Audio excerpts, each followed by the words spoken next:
Bismillahirrahmanirrahim.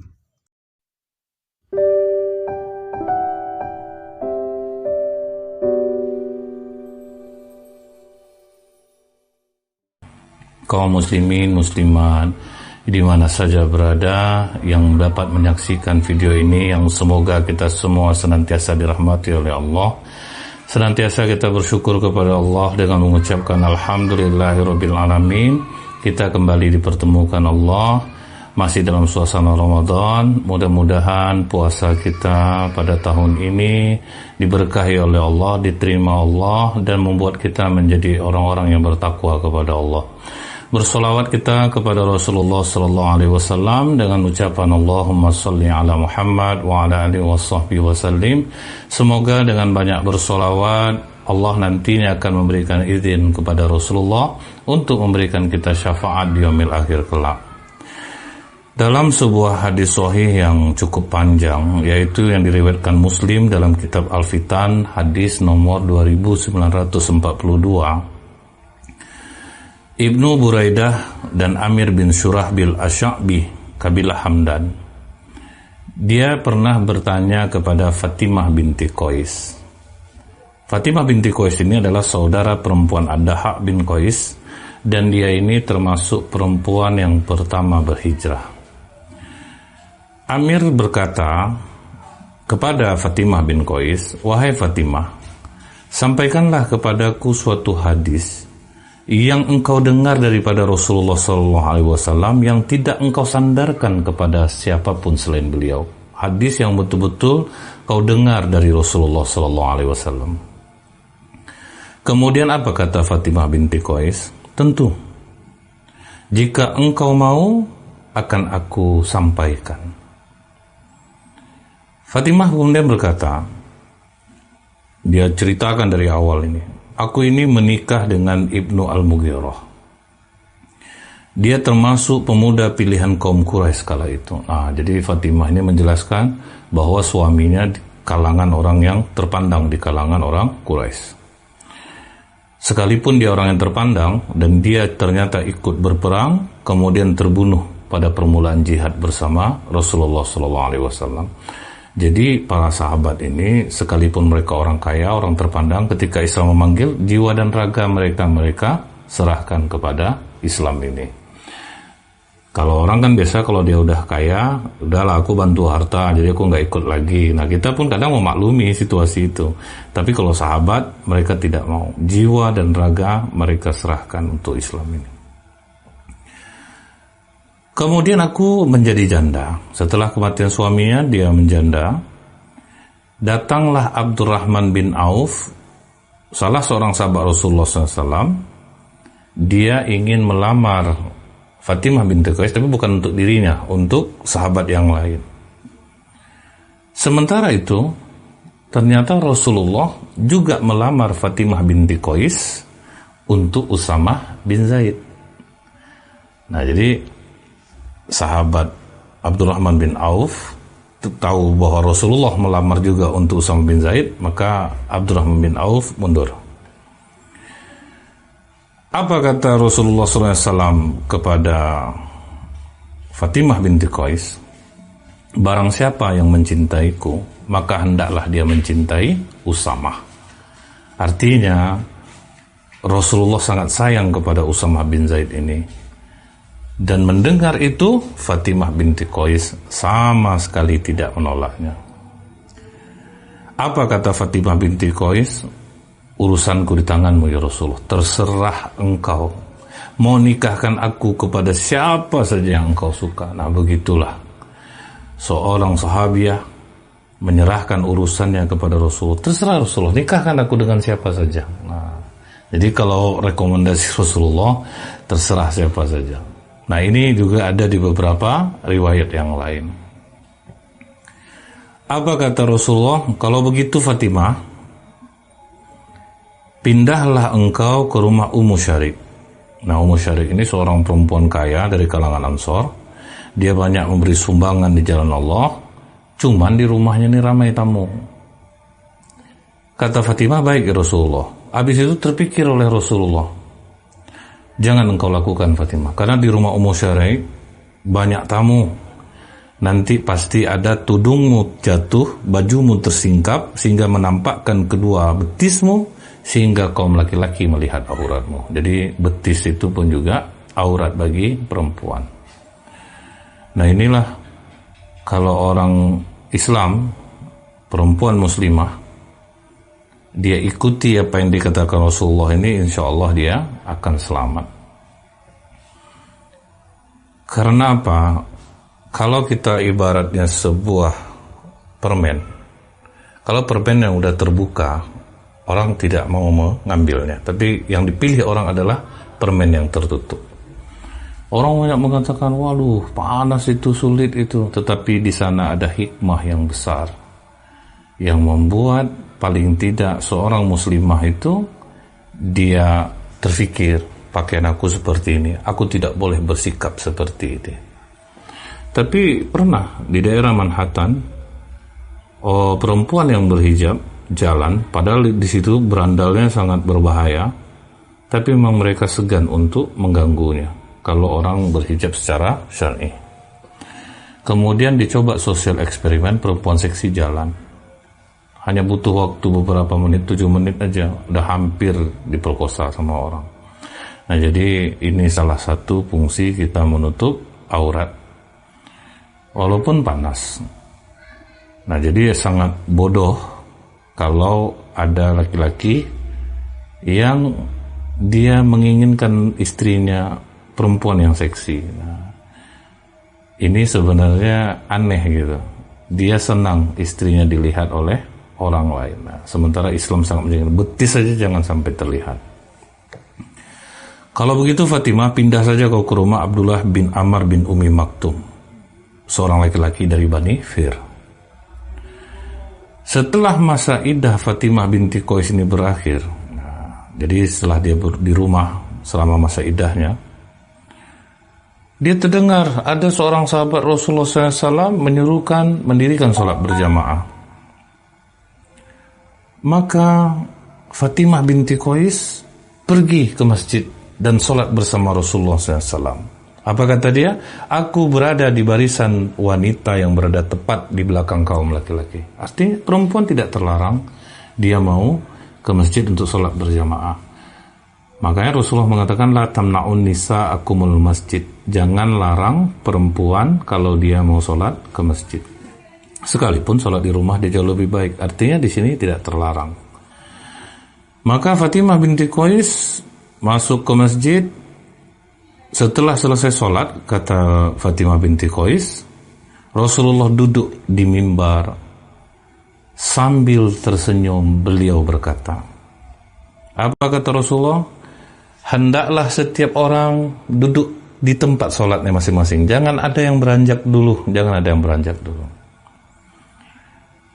Kemudian Rasulullah berkata, adakah kamu semua mengetahui kenapa aku menyuruh kalian duduk di tempat duduk kalian masing-masing dan tidak beranjak?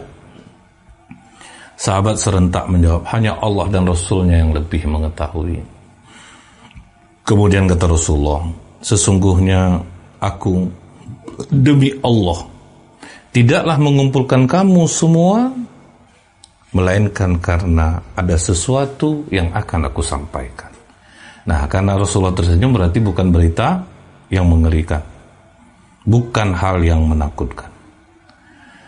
Kata Rasulullah, Tamim Ad-Dari yang dulunya seorang Nasrani sekarang datang untuk memeluk Islam, dan dia menceritakan kepadaku apa yang pernah aku sampaikan kepada kalian tentang Dajjal.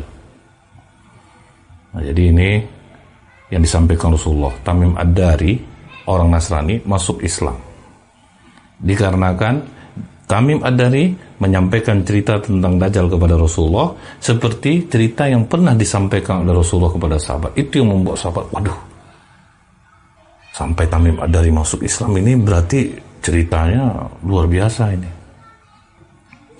Apa kata Rasulullah? Tamim Ad-Dari menceritakan kepadaku dia mengemudi sebuah perahu bersama 30 orang. Jadi yang menyaksikan ini bukan 1 atau 2 orang, cukup ramai orang. 30 orang dari Laham dan Juzam. Rupanya di tengah lautan mereka kehilangan arah, dipermainkan oleh ombak. Jadi nggak tahu mau kemana pergi, dan itu lamanya 1 bulan.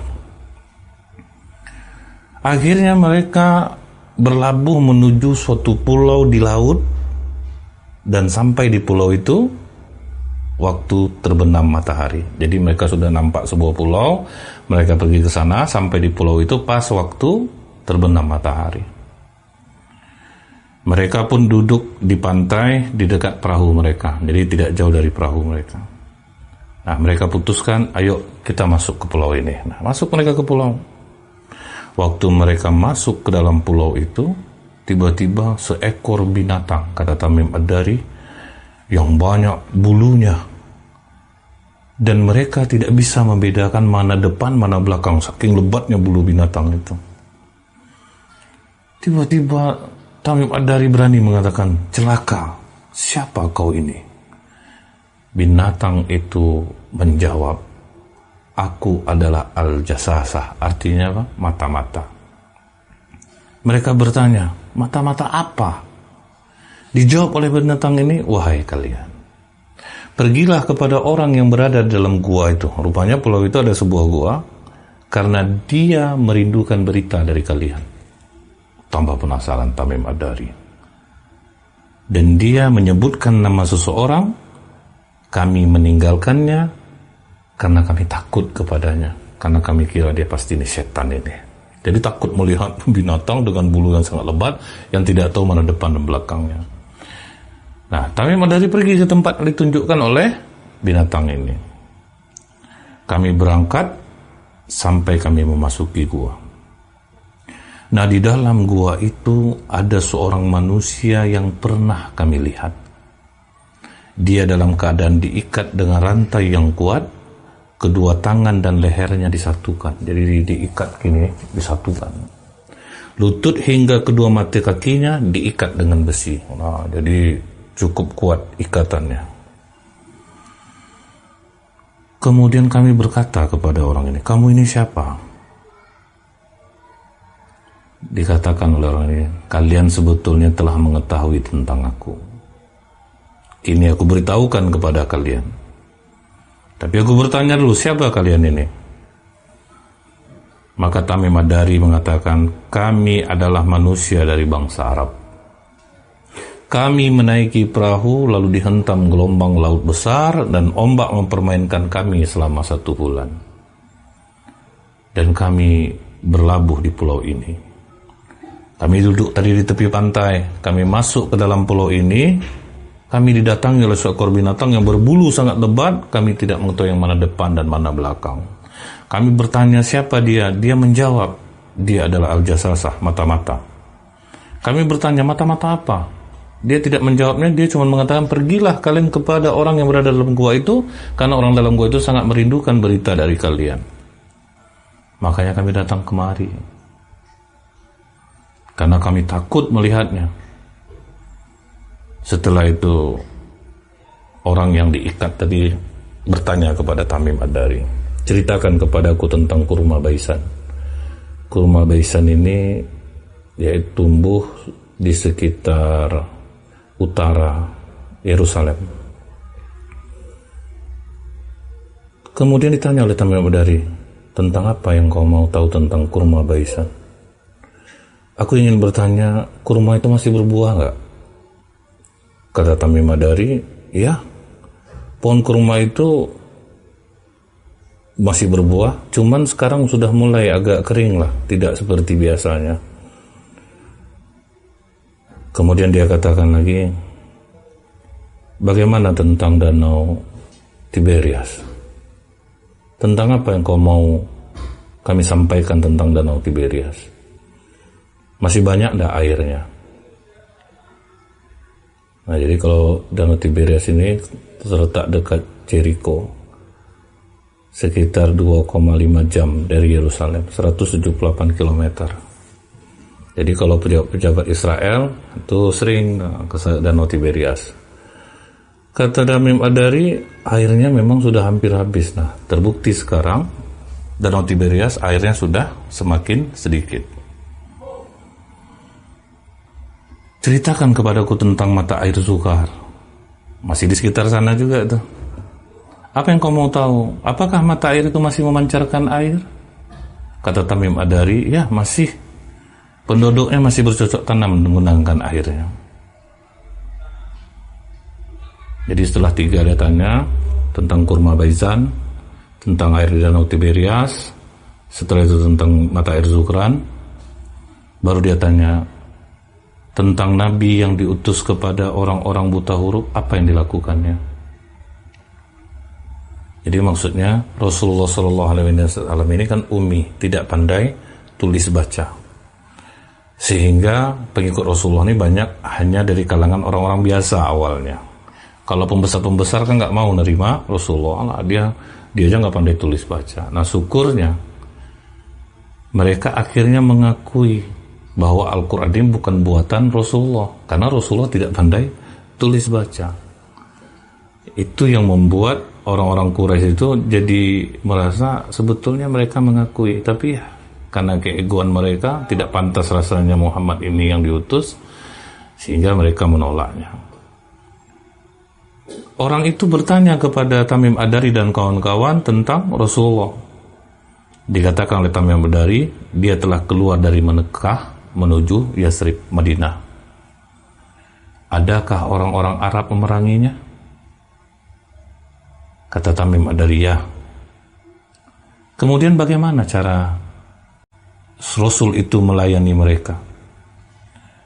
Dijawab oleh Tamim Ad-Dari, Muhammad itu menundukkan orang-orang Arab terdekatnya sehingga mereka mengikutinya. Jadi dakwah Rasulullah itu dimulai dari orang-orang dekatnya.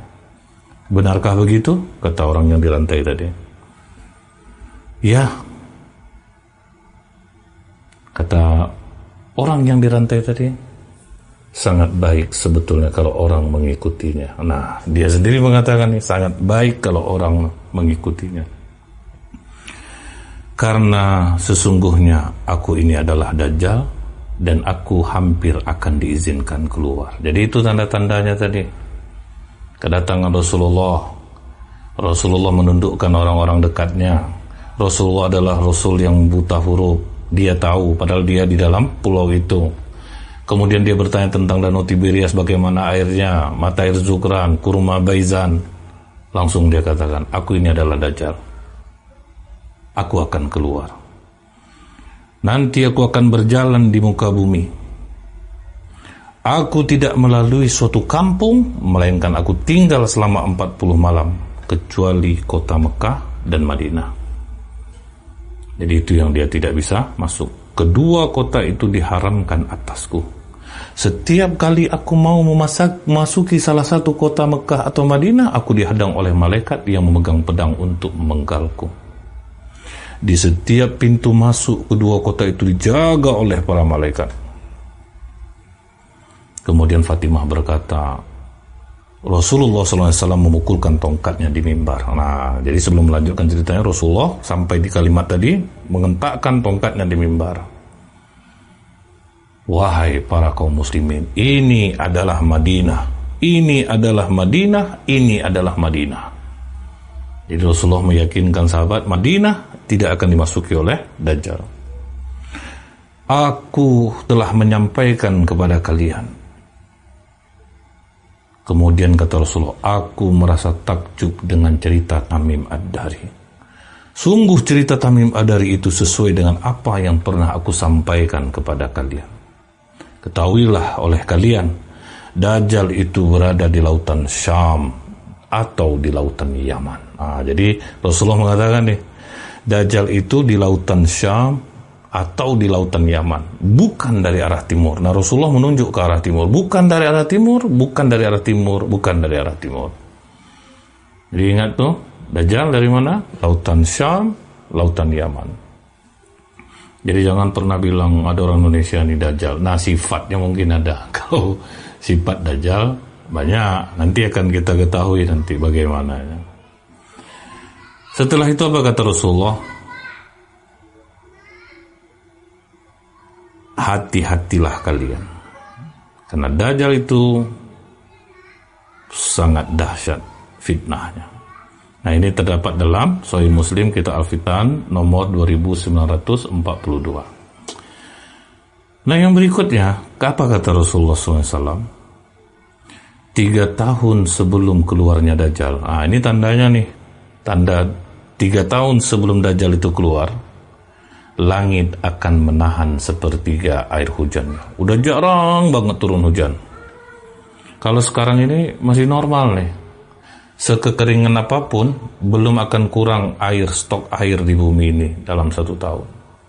Tapi yang lebih ajaib tuh kayak di Mekah, Madinah, hujan kadang-kadang 3 kali dalam setahun, tapi airnya tidak pernah kurang. Kita padahal lebih banyak hujan, kenapa sering kurang? Nah, kita tuh banyak dosa, kita tuh banyak maksiat. Apa kita Imam Syafi'i berubahnya warna air?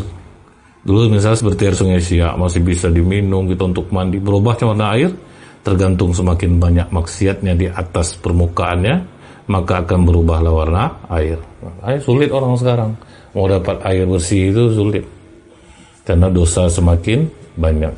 Karena melakukan dosa semakin mudah, aksesnya semakin mudah untuk melakukan dosa. Apalagi kita menggunakan handphone, kita sudah bisa video call. Nah, ini bahaya betul, tantangan terberat terutama bagi orang-orang muda. Ini tantangan yang sangat berat. Nah, kalau pada masa dulu hanya ada HP aja udah bisa buat orang dosa yang hanya bisa SMS-an, apalagi sekarang yang udah bisa video call. Nah, jadi air udah jarang turun 3 tahun menjelang keluarnya Dajjal. Karena air jarang turun, akhirnya tumbuhan di bumi pun kurang menghasilkan. Nah, pada tahun yang kedua, langit menahan 2/3 air hujannya, dan bumi menahan 2/3 tumbuh-tumbuhannya, karena nggak cukup lagi stok air untuk menumbuhkan tumbuh-tumbuhan. Pada tahun yang ketiga, langit menahan air seluruhnya, bumi juga menahan tumbuh-tumbuhan semuanya. Kering total, tidak ada penghasilan lagi. Tumbuh-tumbuhan tidak menghasilkan lagi, langit tidak lagi menurunkan hujan. Inilah ciri-ciri tahun pertama, tahun kedua, dan tahun ketiga Dajjal akan turun. Nah, jadi kita mesti tahu nih, jangan kita bilang alah masih lama lagi ya. Kita mati pun tidak menunggu sehat atau sakit. Jangan dikira lama kita leha-leha sekarang, nggak bisa juga seperti itu. Ini memang tumbuhan masih normal lah, masih banyak, tidak ada kekurangan stok lah kalau untuk tumbuhan saat ini. Nah, ini hadis riwayat Imam Ahmad. Apalagi kata Rasulullah SAW, sesungguhnya 3 tahun sebelum kemunculan Dajjal, di tahun pertama langit menahan 1/3 airnya, menahan 1/3 hasil tumbuhannya. Di tahun kedua langit menahan 2/3 air hujannya, bumi juga menahan 2/3 hasil tanamannya. Di tahun ketiga langit menahan seluruh yang ada padanya, begitu pula bumi, sehingga binasalah setiap yang memiliki gigi pemamah dan kuku. Jadi banyak yang binasa, hewan-hewan binasa, banyak orang-orang mati. Dilanjutkan dalam hadis riwayat Nawas bin Sam'an. Pada suatu pagi, kata Nawas bin Sam'an, Rasulullah SAW berbicara mengenai Dajjal. Kadang Rasulullah rendahkan suaranya, kadang ditinggikannya suaranya, sehingga kami merasa seolah-olah berada dalam sekelompok lebah. Pada petang hari, kami mendatangi beliau, dan beliau sudah mengetahui persoalan kami. Jadi, sahabat ini penasaran nih, pagi tadi itu Rasulullah itu ngomong apa ya? Maka petang harinya, sahabat mendatangi Rasulullah.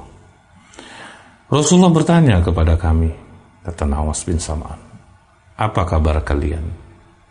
Kami menjawab, wahai Rasulullah, kan tadi pagi Rasulullah berbicara mengenai Dajjal. Kadang Rasulullah rendahkan suara, kadang Rasulullah tinggikan suara. Jadi kami itu seperti seolah-olah berada dalam sekerumunan lebah. Kami itu ketakutan ya Rasulullah.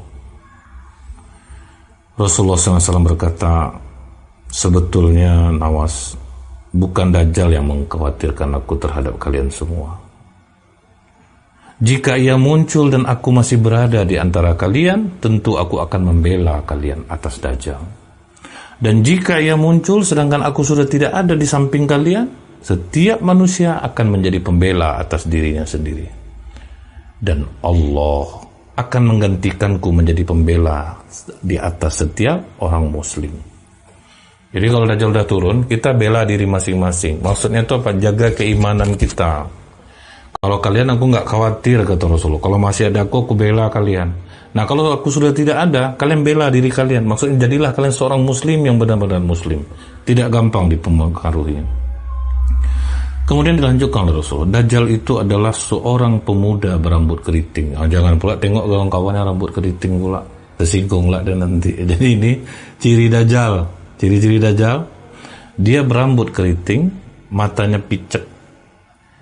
Dan aku lebih cenderung mengumpamakannya seperti Abdul Uzza bin Qatan. Jadi ada orang yang bernama Abdul Uzza bin Qatan, dia hampir kayak gitu, matanya picek. Barang siapa di antara kamu bertemu dengannya, kata Rasulullah, maka bacakanlah permulaan surat Al-Kahfi. Makanya kata Rasulullah, siapa yang membaca surat Al-Kahfi di malam Jumat, maka dia akan mendapatkan cahaya sampai Jumat berikutnya. Dajjal pun tidak akan mampu menggelincirkannya. Jadi ini yang harus sering dibaca oleh umat Islam, surat Al-Kahfi. Dan kata Rasulullah permulaannya saja 10 ayat permulaan surat Al-Kahfi. Nah, ini untuk melemahkan Dajjal. Dilanjutkan oleh Rasulullah, dia akan muncul di suatu tempat sunyi antara Syam dan Irak. Dia merusak ke kanan dan ke kiri. Wahai hamba-hamba Allah, teguhkanlah pendirian kalian. Jadi ini pesan Rasulullah, jangan sampai kalian terpengaruh, teguhkanlah pendirian kalian. Kenapa kok kata Rasulullah teguhkan pendirian kita? Ditanya oleh para sahabat, ya Rasulullah, berapa lama dia tinggal di bumi ini? Kemudian kata Rasulullah, dia tinggal di bumi 40 hari. Nah, tapi ini ada nih, 1 hari dia di bumi sama seperti setahun. Begitulah lamanya jadinya. 1 hari dia di bumi sama setahun. Kemudian yang 1 hari berikutnya seperti sebulan. Hari ketiga 1 hari seperti sepekan, dan selebihnya seperti hari-hari kalian. Jadi itulah Dajjal nih, hebat ya, dia punya kepandaian. 1 hari pertama dia tinggal, dibuatnya 1 hari itu setahun jadinya. Begitu lamanya, panjang. 2 hari sebulan, sama dengan sebulan. 3 hari sepekan, baru normal hari-hari itu. Ditanya lagi oleh sahabat, wahai Rasulullah, ketika sehari seperti setahun, cukupkah bagi kami kalau sholatnya hanya sehari? Beliau menjawab, tidak, hitunglah sebagaimana pantasnya, karena matahari terus bersinar. Gak malam-malam dia selama 1 tahun itu. Nanti pas sudah mendekat 1 tahun, baru dia masuk sore, baru gitu. Jadi kalian ukur sendiri. Nah, itulah kehebatan Dajjal diberikan oleh Allah. Ukur aja sendiri, sholat subuhnya, sholat apanya, diukur aja sendiri. Kalau kita sekarang ini seperti di Rusia, kadang matahari terbenam jam 11 malam. Jadi kita kira-kira aja sendiri waktunya. Ditanya lagi oleh sahabat, berapa kecepatan dia berjalan di bumi? Dikatakan oleh Rasulullah, seperti hujan yang ditiup angin. Begitulah kencangnya dia. Dia mendatangi suatu kaum, kemudian diajaknya kaum itu supaya beriman kepadanya. Kalian berimanlah kepada aku. Maka mereka kaum itu beriman, mematuhi segala perintah Dajjal. Hebatnya dia katakan, dia perintahkan langit, hujanlah langit, turun hujan, tumbuhlah bumi, tumbuh-tumbuhan bumi. Bila hari petang, ternak mereka pulang ke kandang dalam keadaan gemuk. Susu lebih besar karena cukup makan. Nah, ini yang membuat orang banyak beriman sama Dajjal. Makanya kata Rasulullah tadi, teguhkan pendirian kalian, jangan terpengaruh dengan kehebatan itu. Nah, orang-orang yang lemah, yang tidak mengetahui sejarah ini, kemudian dia tidak berislam dengan benar, tentu, wah iya nih mah. Kalau diajak dia kemari, ayo kita masuk ke partai ini, kita dapat ini, dapat itu. Akhirnya mereka kan tertarik, karena yang dilihatnya dunia, kehebatannya. Makanya seperti Sai Baba di India, bisa mengeluarkan pasir dari tangan. Padahal itu trik sulap semuanya, mengeluarkan telur dari emas dari mulut. Itu aja udah banyak pengikutnya. Nah, ini yang kita khawatirkan. Makanya kata Rasul, teguhkan pendirian kalian. Nah, jadi dia ini bisa nyuruh langit nurunin hujan, bisa. Nyuruh bumi keluarkan hasil bumi, bisa. Jadi ternak-ternak penduduk gemuk. Nah, kemudian lagi dia datangi kaum yang lain, kata Rasulullah. Dia ajak mereka supaya beriman kepadanya. Penduduk itu, kaum itu menolak ajakannya, maka ketika Dajjal pergi, besok pagi negeri mereka akan kering kerontang. Kekayaan mereka habis, ludes. Kemudian dia lewat di satu negeri yang telah rusak binasa, dia berkata, keluarkanlah perbendaharaanmu, keluarlah seluruh kekayaan negeri itu, dan pergi mengikuti raja seperti pemimpin lebah diikuti oleh rakyatnya. Jadi begitu lihat, wah aduh, iya nih hebat nih, miskin kita langsung dibuatnya, dia suruh keluarkan kekayaan, keluar kekayaan. Akhirnya banyak orang ikut dia. Nah, itu kehebatan Dajjal. Setelah itu kata Rasulullah, dia memanggil seorang remaja muda. Lalu dipukulnya dengan pedang sehingga anak muda itu terbelah dua dan belahannya terlempar sejauh anak panah yang dilepaskan dari busurnya. Berapa jauh orang memanah, segitu terlempar.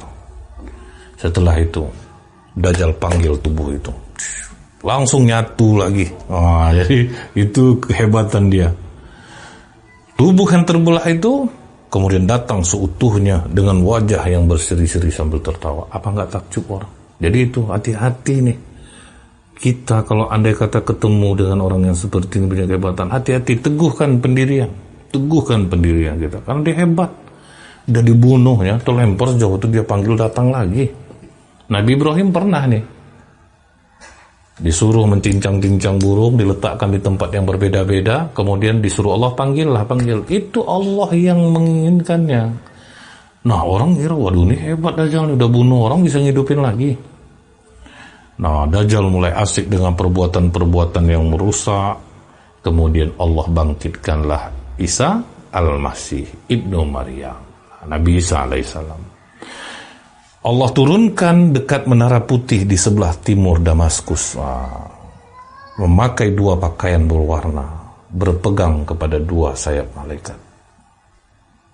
Apabila dia rundukkan kepala, hujan pun turun. Dan apabila dia mengenang-gadahkan kepala, berjatuhan darinya biji-biji perak bagaikan mutiara. Kemudian setiap orang kafir yang mencium baunya langsung mati. Jadi semua orang-orang kafir yang sudah beriman kepada Dajjal, mencium bau Nabi Isa alaihissalam, mereka mati. Sejauh mereka napas mereka masih bisa mencium, mereka mati. Siapapun yang mencium orang kafir, mati. Maka Nabi Isa alaihissalam ini dicarinya Dajjal, dan dia bertemu di pintu gerbang kota Lut, sebuah kota dekat Baitul Maqdis. Lalu Nabi Isa alaihissalam membunuh Dajjal. Kemudian Nabi Isa alaihissalam mendatangi kaum yang dipelihara Allah dari kejahatan Dajjal. Jadi artinya banyak juga orang yang bertahan dengan keimanannya. Apa makanan di saat kering itu? Subhanallah. Makanan malaikat. Subhanallah. Zikir, alhamdulillah. La ilaha illallah. Allahu akbar. La haula wa la quwata illa billah. Hanya itulah makanan. Itu makanya kata Rasulullah, itulah makanan malaikat. Jadi orang yang dikeringkan oleh Dajjal, tidak ada apa-apa lagi, habis, makanannya hanya tasbih, zikir kepada Allah. Setelah itu Nabi Isa alaihissalam mengusap wajah-wajah mereka dan mengabarkan kepada mereka tentang kedudukan mereka di surga yang udah kelaparan tadi. Kemudian Allah wahyukan kepada Nabi Isa, sungguh aku akan mengeluarkan hamba-hambaku yang tidak terkalahkan oleh siapapun. Karena itu selamatkanlah hamba-hambaku, wahai Isa. Nah, jadi ini hadis dari yang kedua. Nah, setelah itu Nabi Isa alaihissalam akhirnya bisa mengalahkan Dajjal. Selesai, Dajjal udah kalah.